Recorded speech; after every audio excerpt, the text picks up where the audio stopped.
आपका प्रतापगढ़ जिले का कौन सा उत्पाद है जो नोटिफाई किया गया है ओडीओपी में? You sir belong to basically sir, Pratapgarh? जी सर प्रतापगढ़। तो यहाँ का कौन सा प्रोडक्ट है जिसको सरकार ने नोटिफाई किया? सर ये प्रतापगढ़ से सर आंवला को, जो मतलब वन डिस्ट्रिक्ट वन प्रोडक्ट के तहत लोकेट किया गया है।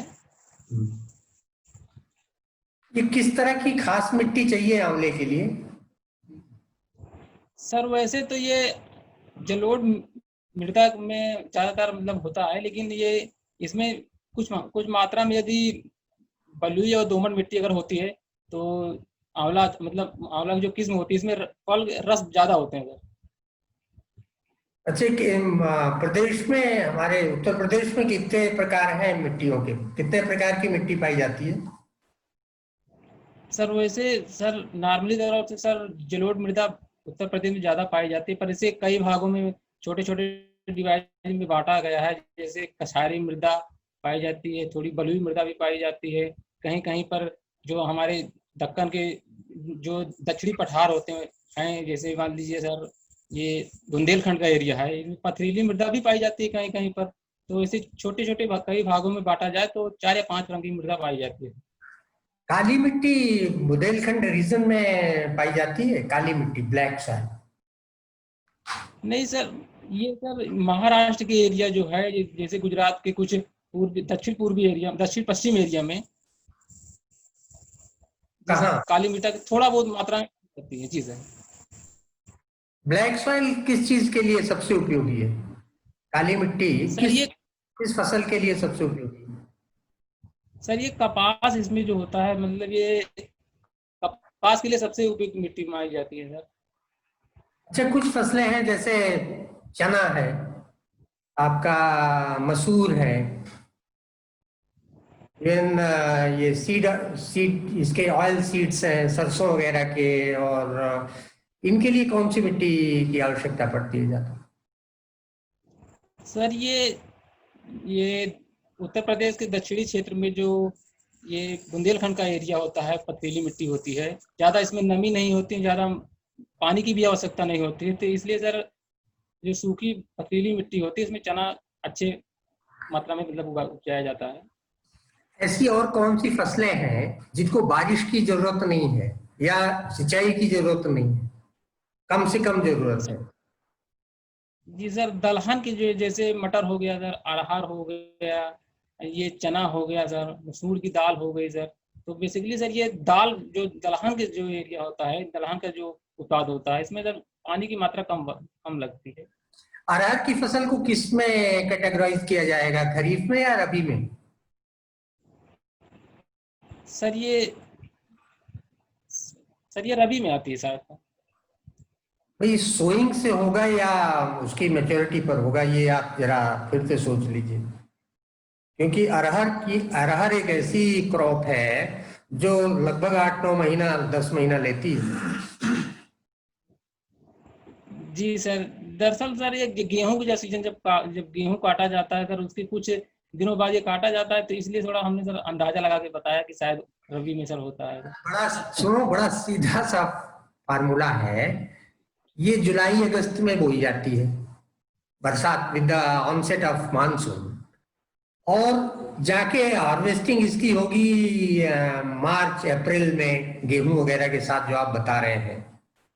तो जुलाई से मार्च। अब आप बताओ, इसको खरीफ में शामिल किया जाएगा या रबी में? सर ये खरीफ में होगा, सॉरी सर, मैंने गलती थोड़ा कर दी सर। अच्छा, क्रॉप रोटेशन से क्या फायदे हैं, फसल चक्र लागू होने से? सर इससे विभिन्न प्रकार के कई फायदे हैं। जैसे सर एक देखा जाए तो मिट्टी की उर्वरता सर बनाए रखने के लिए विभिन्न फसलों का प्रयोग करना बहुत जरूरी होता है।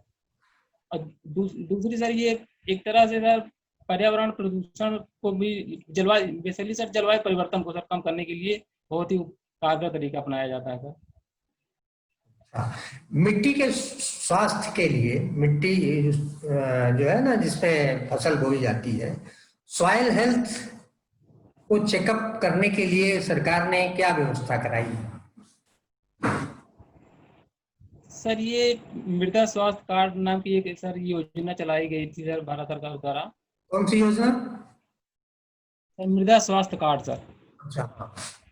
जी सर, उसके तहत सर कोई जिसको अपनी मिट्टी चेक करानी हो सर, वो सैंपल लेके जाता है सर, और उस सैंपल में वहाँ के कुछ अधिकारी होते हैं, उनमें उसमें विभिन्न प्रकार के जैविक तत्वों को जांच किया जाता है कि क्या कमी है, क्या इसमें मिलाया जाए, किस प्रकार के खाद्य पदार्थों को प्रयोग किया जाए जिससे मृदा की उर्वरता को बढ़ाया जा सके।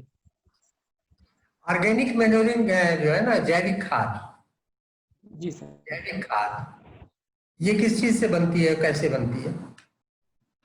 सर जैविक खाद के लिए सर भारत सरकार ने एक बहुत अच्छी स्कीम चलाई हुई है सर, गोबर धन योजना के तहत। इसमें सर मिट्टी में सर ये पशुओं के जो अपशिष्ट होते हैं, जो फसलों के अपशिष्ट होते हैं, जैसे भूसा हो गया सर, गाय का गोबर हो गया, इन सबको सर मिला के एक विशेष मात्रा में तैयार किया जाता है। उन्हें कुछ समय के लिए उसमें पानी भी मिलाया जाता है, कुछ स्पेशल रसायन भी शायद मिलाया जाता है। उसी के हिसाब से सर एक निश्चित समय के लिए छोड़ दिया जाता है, वो अपने आप सड़ गल के एक खाद का रूप धारण कर लेते हैं सर। उसी को सर जैविक खाद कहा जाता है। इसको स्वयं सहायता समूह। ठीक ठीक, पहले जो एनपीके कहलाती थी, एनपीके। जी सर। केमिकल फर्टिलाइजर, सही है, एनपीके। इसमें कौन कौन सी केमिकल्स का ये कंपोजिट है? सर नाइट्रोजन फास्फोरस और सर सॉरी सर एक नाम को याद नहीं आ रहा सर इस समय। इस समय आप करते क्या हो? सर इस समय सर 2015 में सर हमारा ग्रेजुएशन हो गया था, फिर उसके 2017 में पोस्ट ग्रेजुएशन इतिहास विषय से हमने किया था। इसमें सर 2 साल से हम तैयारी कर रहे हैं सिविल सर्विसेज की, रायबरेली जिले में रह के। हमारा सर होम डिस्ट्रिक्ट प्रतापगढ़ पड़ता है। नहीं, वो तो हमने देख लिया था। तो ये पहली बार जा रहे हैं इंटरव्यू देने कमीशन में, या इससे पहले भी गए थे? नहीं सर पहली बार हम जा रहे हैं। ओके, ठीक है, हम आपको अब दूसरे मेंबर साहब को दें। हाँ सुरजीत जी, ठीक है। ये गुलाम वंश के पहला शासक तुम किसे मानते हो? सर गुलाम वंश के सर वास्तविक संस्थापक यदि देखा जाए तो सर इल्तुतमिश को माना जाता है, परंतु कुतुबुद्दीन ऐबक जो भारत में इस्लाम वो सर गुलाम वंश का जो भारत में ओरिजिन लाया था, वो सर कुतुबुद्दीन ऐबक को ही माना जाता है। अच्छा, और इल्तुतमिश के बाद कौन आया?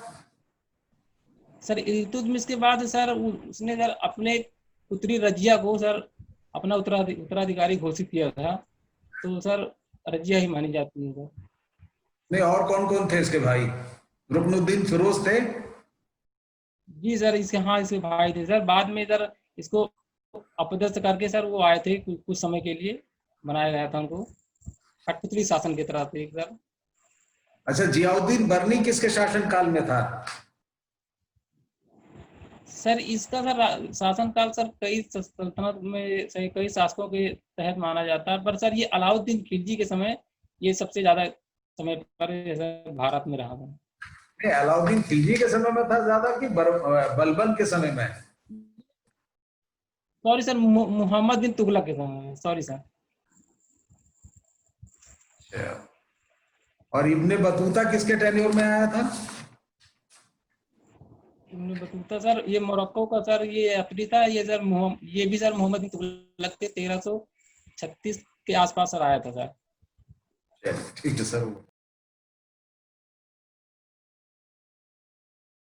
सुरजीत, तुमने बहुत अच्छा अभी तक बताया है। एक बस हम तुम्हारे साक्षात्कार से बहुत प्रभावित हैं, प्रसन्न हैं। निश्चित रूप से तुम्हारा चयन होगा। तुम्हारा नाम सुरजीत है इसलिए मैं पूछ ले रहा हूँ, हरिकिशन सिंह सुरजीत कौन थे? सुना इनके बारे में? सॉरी सर, हरकिशन के नाम से सर एक गुरुदेव थे सर सिख धर्म में, लेकिन सर आगे सुरजीत लगा था सर, ऐसी सर कोई हमने नॉलेज नहीं है। इनके बारे में नहीं सुना? चलो कोई बात। ये भारत में कम्युनिस्ट पार्टी के बहुत बड़े नेता थे और सिख थे, सरदार जी हैं, और अभी कुछ वर्षों पहले उनकी मृत्यु हो गई। भाई सुरजीत, हम लोग सभी जो जवाब दिया बहुत बढ़िया, ब्रीफ, पॉइंटेड, और जहां आपकी क्लैरिटी नहीं थी आपने स्किप किया, गुड टेंडेंसी। अब आप जो अपना सब्जेक्ट है हिस्ट्री, एक बार उसको रिवाइज कर लीजिए, बाकी हम लोग we are hopeful for your success and wish you all the best. Thank you.